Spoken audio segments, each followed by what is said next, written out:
రాజాధిరాజు మహిమాన్వితుడై మేఘవాహనుడై వచ్చుచున్నాడు. రాజాధిరాజు మహిమాన్వితుడై మేఘవాహనుడై వచ్చుచున్నాడు. రాజాధిరాజు మహిమాన్వితుడై మేఘవాహనుడై వచ్చుచున్నాడు.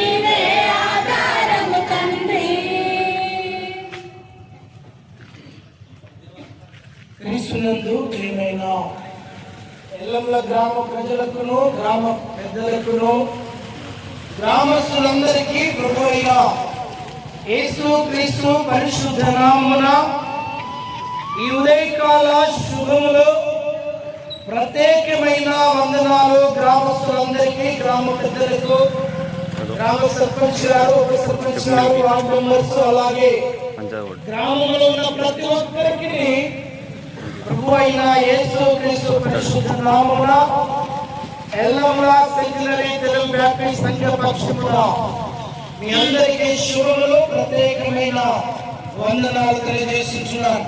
చాలా మందికి ఇది ఒక వింతగా, ఒక ప్రత్యేకంగా కనబడుతూ ఉండవచ్చు. అనేక సంవత్సరాల నుంచి మీరు ఈ విధంగా చూస్తూ వస్తుంటున్నారు.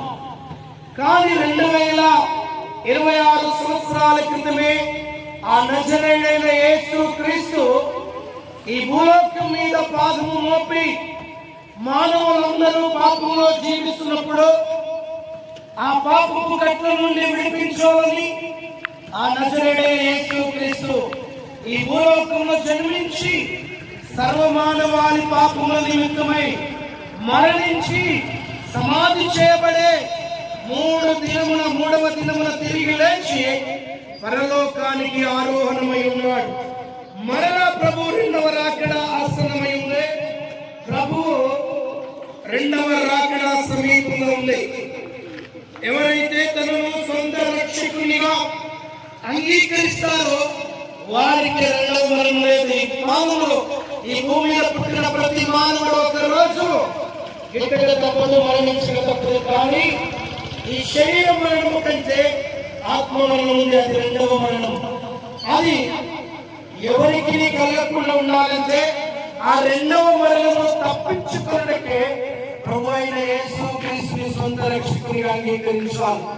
ఆయన అన్నాడు, యేసు ప్రభు, నేనే మార్గము, నేనే సత్యము, నేనే జీవము, నా ద్వారా తప్ప ఎవరు పరలోక రాజ్యము చేరలేరు.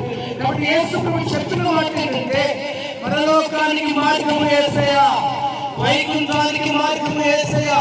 ఆ మార్గమైన క్రీస్తును ఈ విధంగా ప్రకటిస్తూ మీ మధ్యలోకి వచ్చాం. ఈ మధ్యలో ఈ యొక్క ఖర్చుల మట్టులు కావచ్చు, ఈ మట్టులు కావచ్చు, మేము ఎందుకు ఇలా పట్టుకొని వచ్చామంటే 2026 సంవత్సరాల క్రితము ప్రభు అయిన యేసు క్రీస్తు యెరూషలేము మహానగరము అనేక సందర్భాలు ఆయన పట్టణాన్ని దర్శించాడు, ఆ పట్టణం కొరకు ప్రార్థించాడు. కానీ ప్రజలు ద్వేషించారు, ప్రజలు దూషించారు, అనేక మంది ప్రజలు తనను నమ్మలేదు. కానీ మరలా ఆయన యేసు క్రీస్తు మానవాళి కొరకై మరణించడానికి వచ్చినటువంటి వారం ముందు యెరూషలేము మహానగరములో ఆయన గాడిదెక్కి, గాడిద పిల్లలెక్కి ఆ పట్టణంలోనికి ప్రవేశించగానే యేసు ప్రభుకు స్వాగతం. కొబ్బరి మట్టలు, ఈత మట్టలు, ఖర్జూర మట్టలు, దారి పొడుగుతా శ్రేష్టమైన వస్త్రములు, శ్రేష్టమైన వస్త్రాలు పరిచి యేసు ప్రభు ఘన స్వాగతము పలికారు. దావీదు కుమారునికి జయము, యూదుల రాజుకు జయమని ప్రజలందరూ కేకలు వేసి యేసు క్రీస్తును ఆహ్వానించారు.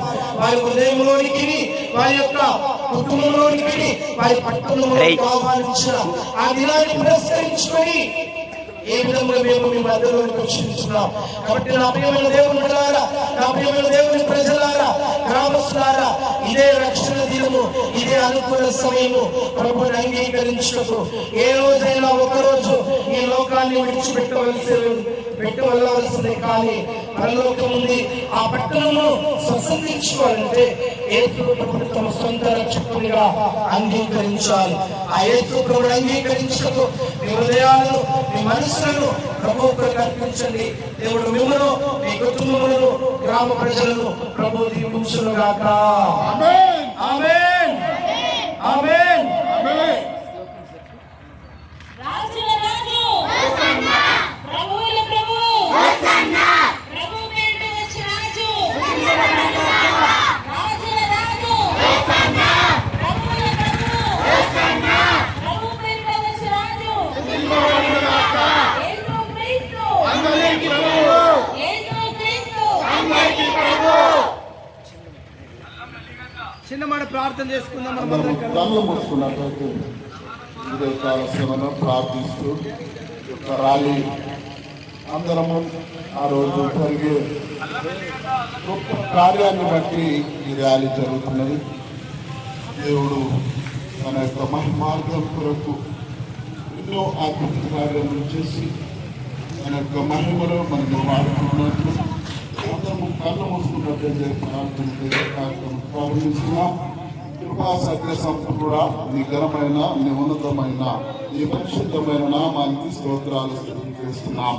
నజరేయుడా, పరిశుద్ధుడా, మా కృపగల తండ్రి, నీ నామానికి మహిమకరముగా కానీ ప్రార్థిస్తున్నాం. దేవా, ఈ స్తోత్రములు తండ్రి, ఎంతో మందికి తండ్రి ఇలాంటి చక్కటి అవకాశం లేదు, కానీ తండ్రి మాకు అనుగ్రహించిన విధానాన్ని బట్టి నీకే స్తోత్రాలు, మహిమలు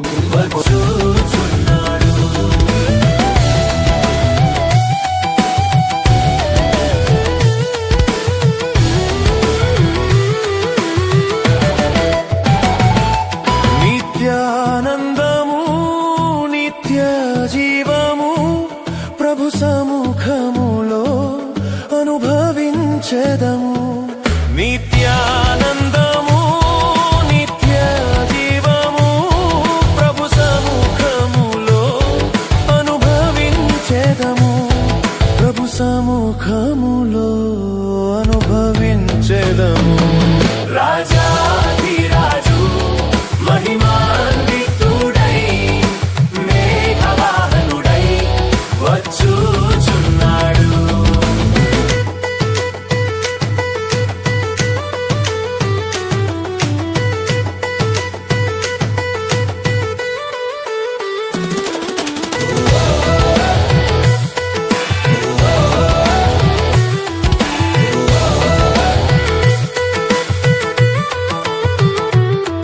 ఒక్కొక్కరిగా ప్రభుతో కలసి మహిమనగరులో నివసించెదము.